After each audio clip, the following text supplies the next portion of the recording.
কেন হলো? জগৎবাসীকে জানান দিলেন ভগবান, হে জগৎবাসী, তোমরা তোমাদের বাবাকে ভালোবাসো। পিতৃ সত্য রক্ষা করার জন্য বনবাসী হয়েছিলেন ভগবান রামচন্দ্র। এবার ত্রেতা লীলা শেষ করে আসিল দাপর যুগ। যে দাপর যুগের যুগধর্ম ছিল মায়েরা, মা নন্দরানী গোপালকে পরিচর্যা করতেন, মাসব্যাপী পূজা অর্চনা হতো।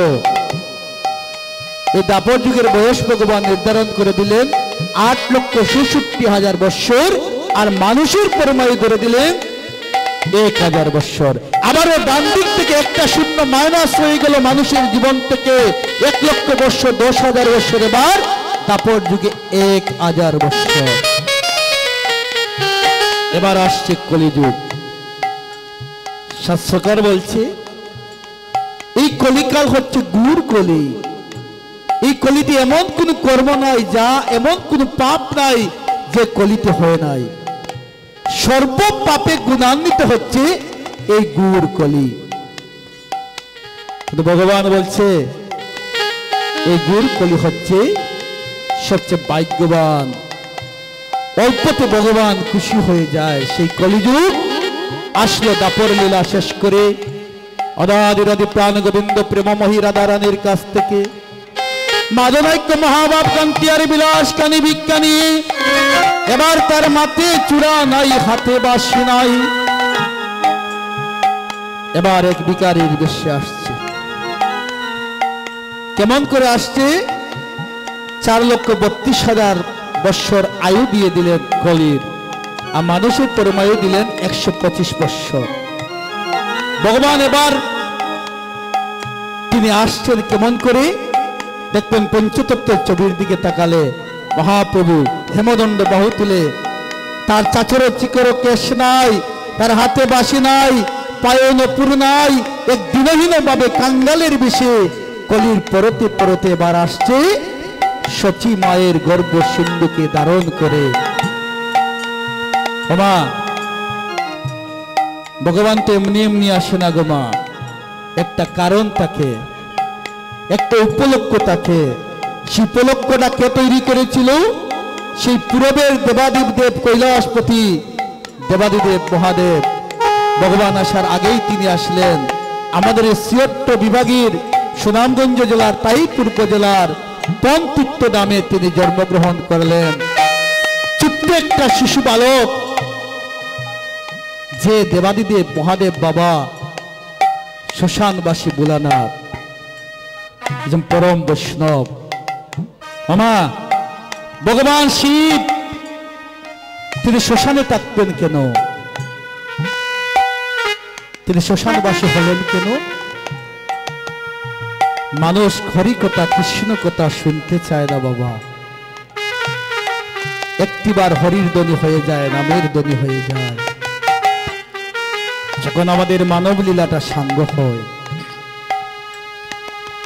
যখন মানব লীলাটা সাঙ্গ হয়, দেখবেন 4 জনে করে কাঁধেতে করে মৃত দেহটা কাঁধে করে নিয়ে যায়, আর মুখে কি বলে?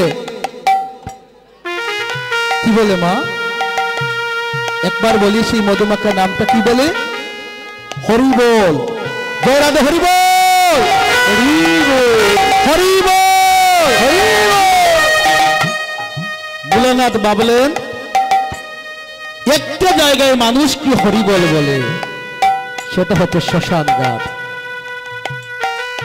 তাই আমি ভক্তের বদনে হরি কথা কৃষ্ণ কথা শুনবো। ভক্তের বদন হতে আমি হরি কথা কৃষ্ণ কথা শ্রবণ করব, শ্রবণ করব। কত বড় ভক্ত বাবা দেবাদিদেব মহাদেব। এবার কলির জীবকে উদ্ধার করার জন্য তিনি অদ্বৈত রূপে আসলেন। একজনকে ডাকছে, তুমি এসে দেখে যাও তুমি না আসলে তো তোমার জীবকে কেউ রক্ষা করতে পারবে না ব্রজেন্দ্র নন্দন। তুমি দেখে যাও কলির পরতে পরতে ঘুর অন্ধকারে চেয়ে গিয়েছে। তাই অদৈত্য প্রভু আমার ডাকছে।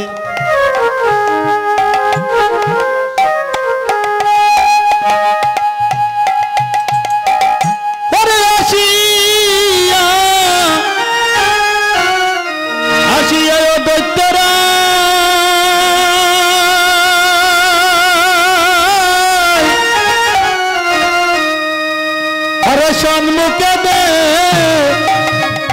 দেখিতে পাই ওরে আসি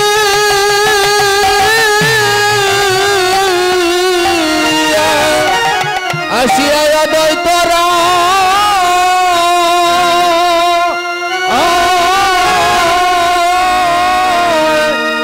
ওরে সম্মুখে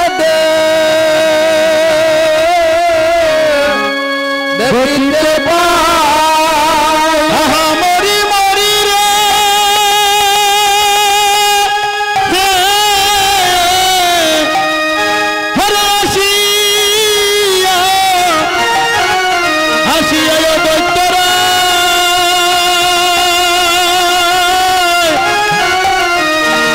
হরে সম্মুখে দেখিতে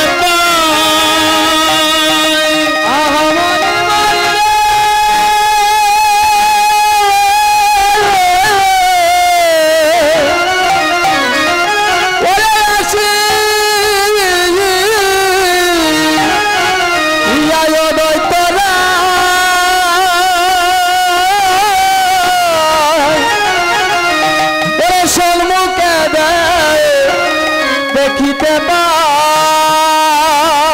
কলি গুরু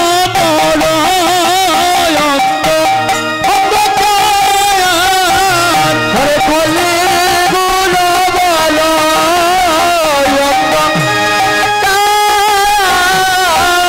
কলি গুরু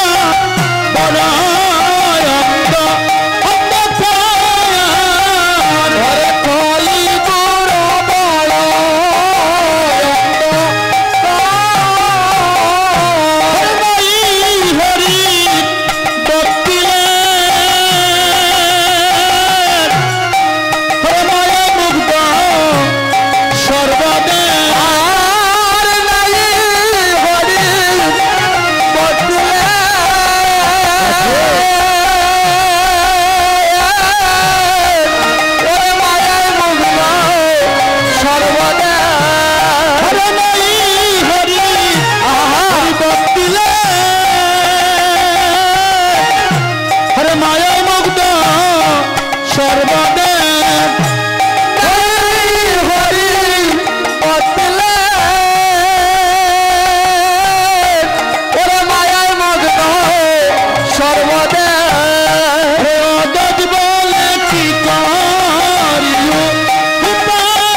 মনে মনে চিন্তা করে হর মনে মনে চিন্তা করে আজ মনে মনে চিন্তা করে ওরে ব্রজনাথ আনিবারে মনে মনে চিন্তা করে ওরে ব্রজনাথ আনিবারে মনে মনে চিন্তা করে ওরে ব্রজনাথ আনিবারে মনে মনে চিন্তা করে ব্রজনাথ আনিবারে মনে মনে চিন্তা করে ব্রজনাথ আনিবারে মনে মনে চিন্তা করে ব্রজনাথ আনিবারে মনে মনে চিন্তা করে মনে মনে মনে চিন্তা করে একজন চিন্তা করছে সে ছোট্ট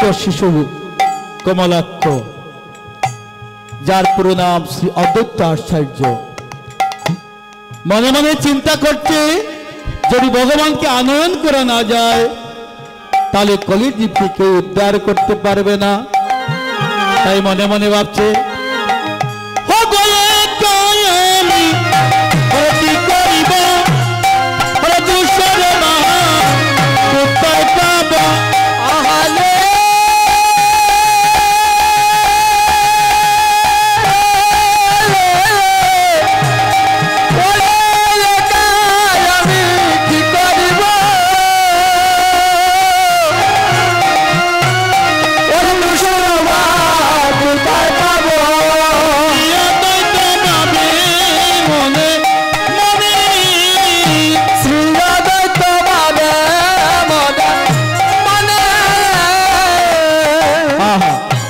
মনে মনে চিন্তা করছে ওই যে একটা সূত্র আছে না ভগবানকে আনার জন্য, ভগবানের সাথে তো তাদের একটা পূর্বের যুগ সূত্র আছে যে রাসমণ্ডলে রাস দেখার মানুষে দেবাদিদেব মহাদেব যখন নারীর বেশ ধারণ করেছিল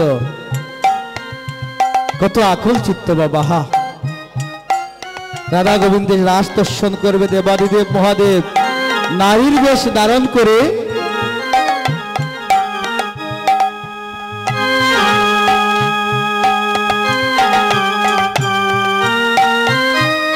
যেদিন রমণীর বেশ ধারণ করে গিয়েছিল এভাবে অবনত মস্তকে, সেদিন কতটুকু ভগবানকে ভালোবাসলে এমন করা যায় দাদা। সেদিন ভগবান কথা দিয়েছিলেন, হে মহাদেব আমি তোমার মনোবাসনা পুরাবো আগত কলির যুগে সিধা সঙ্গনে ভক্ত সমবেত হয়ে তোমার সাথে আমি নর্তন কীর্তনে মেতে উঠবনি। তাই গৌর হরিব হরি বল হরি বল। তাই সহযোগী ছাড়া সহযোদ্ধা ছাড়া ধীরে ভালো কর্ম করতে হলে সৎ বন্ধু দরকার। এই যে হরিনাম যজ্ঞগান আয়োজন করেছেন ডাক্তার গৌরাঙ্গ মহোদয়, এই আয়োজন করতে গ্রামবাসী এলাকাবাসী আত্মীয় স্বজন পরিজন সবাই তাকে অত্যন্ত পরিশ্রম করে সহযোগিতা করছে। তো ভগবানকেও যিনি আনবেন সে অদ্বৈত তাকেও একজন সহযোগী ভগবান পাঠিয়ে দিচ্ছে, জবন হরিদাস। সেই হারেস আলী যে মুসলিম পরিবারে জন্মগ্রহণ করেছিল, ছোট্ট হারেস আলী, হারেস গ্রামে যখন গীতা পাঠ হতো ভাগবত আলোচনা হতো, এই বয়সী একটা ছোট্ট শিশু একজন মুসলমানের ঘরে জন্মগ্রহণ করে যেখানে কৃষ্ণ কথা হতো ভাগবত আলোচনা হতো সেখানে সে পাগলের মতো ছুটে যেত।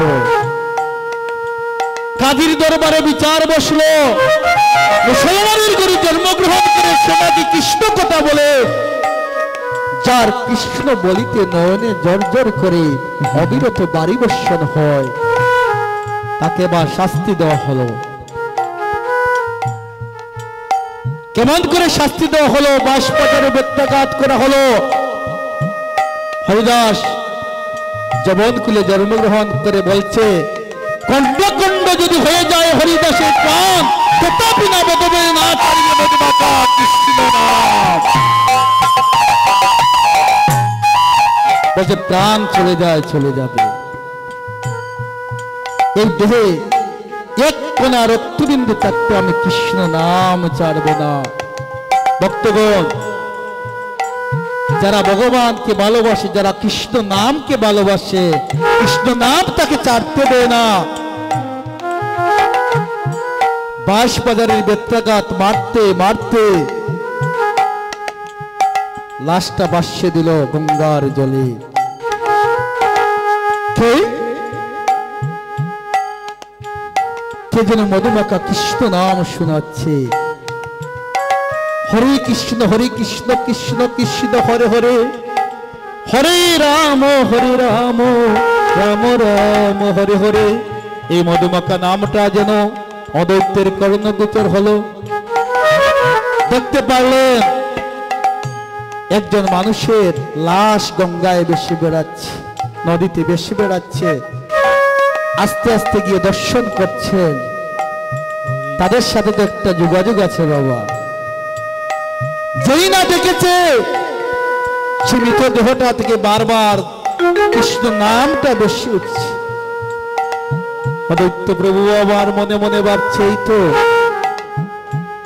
এই তো আমার হরিদাস, যার মুখে হরির নাম, তার নাম আজ থেকে হলো নামাচার্য হরিদাস।